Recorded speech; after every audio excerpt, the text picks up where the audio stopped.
going back to the next 5, 10, 25 years. So what is the growth aspiration now as far as the business is concerned? At a group level, where do you believe you would like to see this? What are the bets what are the big, bold bets that you're willing to make at this point in time? Yeah, sure. So I don't know whether I can talk about the growth rate specifically. You know, we are a listed company at this point in time and no future guidance, etc. But I'll give you directional aspirational trend. Of course.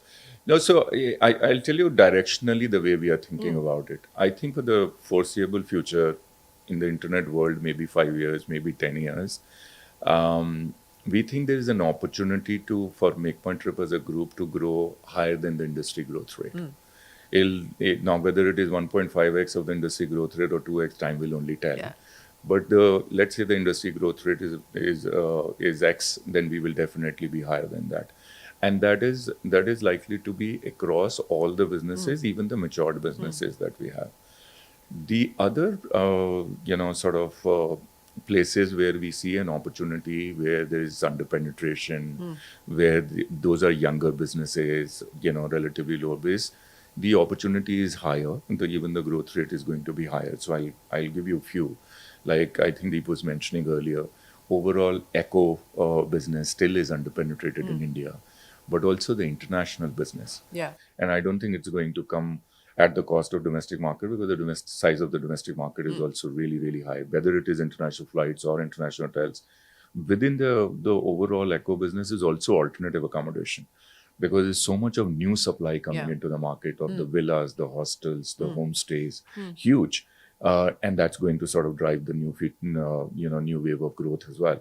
If you look at the corporate business that we got in, really younger business, growing at about 40% year on year, huge market.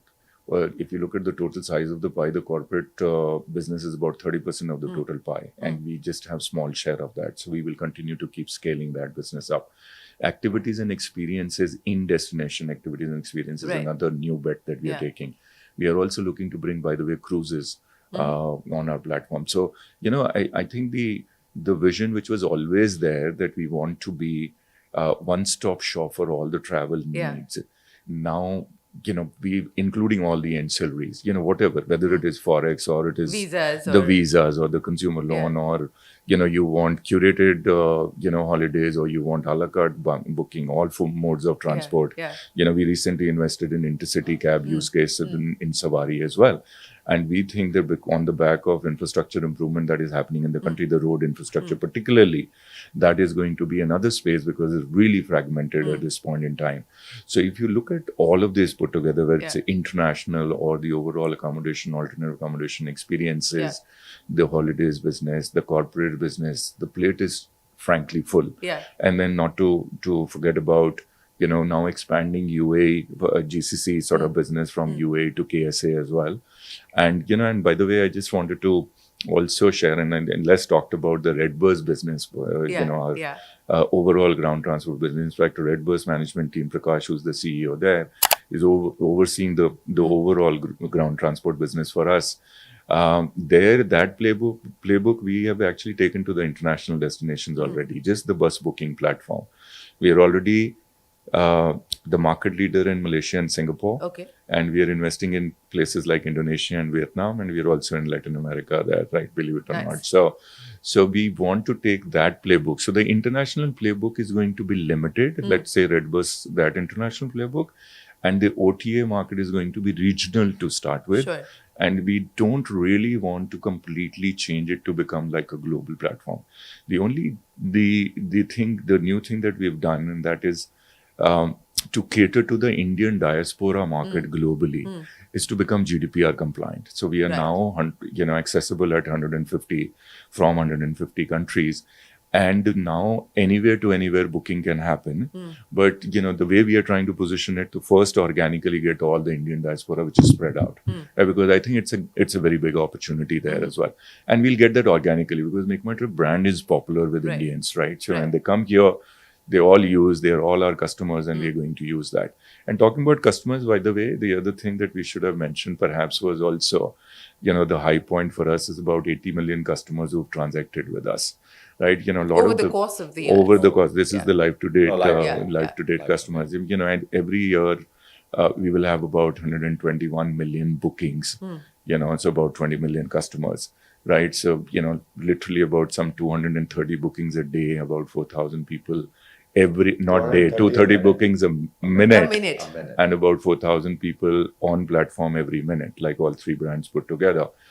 So that's the kind of scale, but it's not all, because if you look at the overall e-commerce category, you have that's a growing population, about 250 million to 300 million, right? So I think if you try to sort of see big picture with all of this, the outlook looks quite positive. I want to address the regulation issue, Deep, and through the course of the last 25 years, you've had your run-ins with regulators and with regulation, whether it's the CCI or other agencies. 2016 perhaps was the lowest point as far as dealing with regulation and regulators was concerned for you. As you look at what's happening today, do you believe that there is a need for greater engagement with regulators to really understand the nuances of what it takes to run e-commerce businesses, digital businesses, and understanding of creating regulations that are necessary to put the guardrails in place, but also there isn't a sort of overreach. What's the thinking on that front? And is it difficult today? I think it's a rhetorical question, absolutely. And we've spoken about it, and we've obviously had our fair share, like almost all companies. And happy to say, service tax case went on for a long time, came out finally, won the case, but takes a lot of energy and takes a lot of time and money, and almost 7 years. 7 years. 7 years, and a lot of distraction to the business, and it was actually baseless, because I guess the way it's structured, the powers that be who can come and ask you all kinds of questions, whatever they can do, probably don't have that full understanding. So you also answered it in your question. I think a lot more working together, explaining the business model, how these models are working.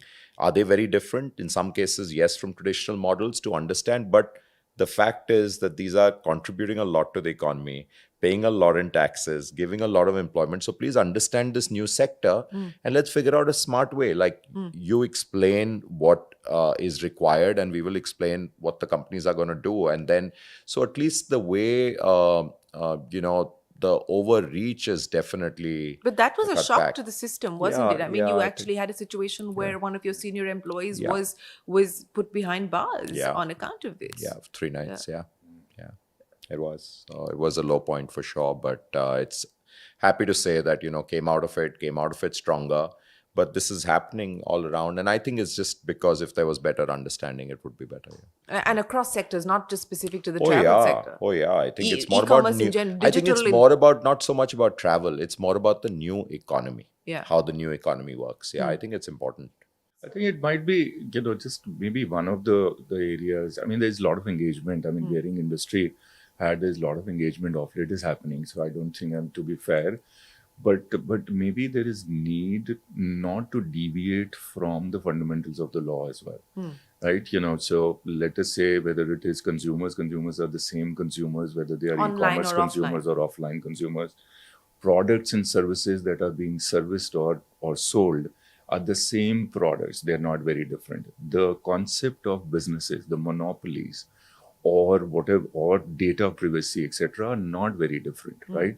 I mean, at the core of it, whether it is related to privacy or if it is related to any particular law around whether it is direct taxes or indirect taxes, they revolve around products and services, and they're not really different. So if we don't end up looking at e-commerce companies or the industry in silo, but go back to the fundamentals and see if there are any tweaks and amendments that are required, might be the better way to go about it. Rather than just thinking about that there is a whole bunch of legislations or the new rules that have to come in only for the e-commerce companies. Yeah. It doesn't make fundamental sense to me. I mean, there will be areas where you would need, because those businesses did not exist, right? Whether it's a gaming company or any other companies, right? But guess what? In many ways, the lottery businesses existed in the past, etc. So some of those principles we should not necessarily deviate from. Right. And if we are trying to bring all of that together and then come up with that, then there has to be some amendment, some regulation will have to come in, which is fine, which is totally fine. Yeah. The other thing that I think, I mean, since we are talking about it, and the reason why we came out of it winning from that specific case was also, and that I think is the learning and maybe the piece of advice for all the young entrepreneurs as well, is to make sure that you fundamentally focus on building and doing the right thing within the frame of law as well, right? Because the reason why, and we obviously went through a lot of challenges around it on that particular specific case, but the reason why we came out of it winning, because we were doing the right thing at the end of the day. So not cut corners, don't do anything silly. Yeah. That's something that you should not necessarily do, even for the gray areas, right? So I think as long as you end up sort of doing your part and then engaging with the regulators and government to create awareness, to Deep's point, because it's a new area, and everybody has to sort of come up to speed with that, and then come out collectively with and not deviating from the fundamental core principles that you have, and taking a silo approach, and we might be able to sort of deal with this better. I'll end by asking the two of you, what is the secret of an enduring friendship? Yeah, touch wood is the thing. I think it's trust and transparency. And we said it, I guess we alluded to it up front. So I think transparency is the key, complete honesty. And it is what it is. And I think respect for each other's skills. And so I think if you're open, transparent, you don't keep secrets, and especially at work and even otherwise. I mean, at work, definitely. I mean, you have to be an open book. You have to tell when things are, whatever's going on. And so we are really also, over the years, like you would imagine, become good friends. Families are friends. You know what's happening. Because if there's something going on in your personal life, it's going to impact in your, and it's impossible that things won't happen in your personal life. So I think to be able to share that and to, just depend on each other, to cover in, to check in for each other whenever, and all kinds of stuff. Trust me, a lot has happened in these 25 years. And so he's probably my 911. He's your wingman? Yeah, always. Yeah. He's actually my emergency contact besides my brother and a few others. So he's an emergency contact. Yeah. So how often do you lean on Deep for... Actually, all the time. And I must tell you, all the time, absolutely. And forget the business stuff and the work stuff. That, in any case, we discuss pretty much every day. Maybe off late, little less, not every day. But, but that is all the time. But personal front. I mean, I've told that to Deep many times, that if there is anything to do about family, about personal, he's actually my go-to man besides the family, right? So always for advice. What's been the best piece of advice he's given you? Well, it's not one, it's plenty of time, all the time, right? Become CEO and run the business. Best year ever. Best year ever. So clearly, full time. He didn't want me to go. By the way, another thing probably people don't know, I wanted to do this at 50. I wanted to change gears and, impact and give back and move to the next stage of life. And he just didn't let me. He's the reason. The board I would have convinced. He said, no, one more year, don't. We are doing it fine. That time he was CEO and I was full-time executive chairman and maybe overseeing the other companies. And I said, there's so much overlap, Rajesh. He said, one more year. And that year is when COVID happened. So I wanted to do it when I turned 50. That was in 2019. Before we knew it, that one more year meant COVID. So in a way, glad, because we were both needed. We had hands on the deck, this thing. And then 1 year after COVID, I said, Rajesh, I'm serious, but I'm around. And we would do this religious catch up. We would have this 1 hour long walk and sometimes 2 hour long walk, catch up on everything. So I think if a few days go by and we haven't caught up on, we will. So we'll find a way. And luckily we stay next door. So we spend a lot of time together. Yeah. No, there was a selfish reason for that. When I would tell him, because from his point of view, his thing was that, listen, I've got few things that I want to focus as well at the end of the day. And, besides the overlap and stuff, right? So, which it didn't really bother me a lot. But I think it was just him being around, right? It was just that. So I promised him I was still around. Yes. Very much there. So it's worked out. But I think I have to say, I think now that you showed me the old Young Turks we did. Yes. And you and so Shireen and CNBC, you might be our good luck charm. So you've seen us through thick and thin. And I officially want to thank you for being a huge supporter through our toughest times. Absolutely. So, we recall that, and don't forget when people, help out when in the tough times. So thank you for that. No, but thank you for being on Young Turks over the course of the last 25 years. And we wish you both more success, not just with work, but outside of that. Thank And you. Deep, I'm Thank you. waiting to see what you do at 60, because clearly you've got something big lined up, but we look forward to having that conversation as well. But wish you both the very, very best of luck. And we hope the next 25 years do bring more to come as far as Make My Trip is concerned, and even bigger and better. So thanks very much. Thank for you being so here much. on Thank you the so podcast. much. Wonderful. Well, with that, it is time for us to wrap up this edition of the Young Turks Reloaded podcast. From all of us here on the team, thanks very much for watching.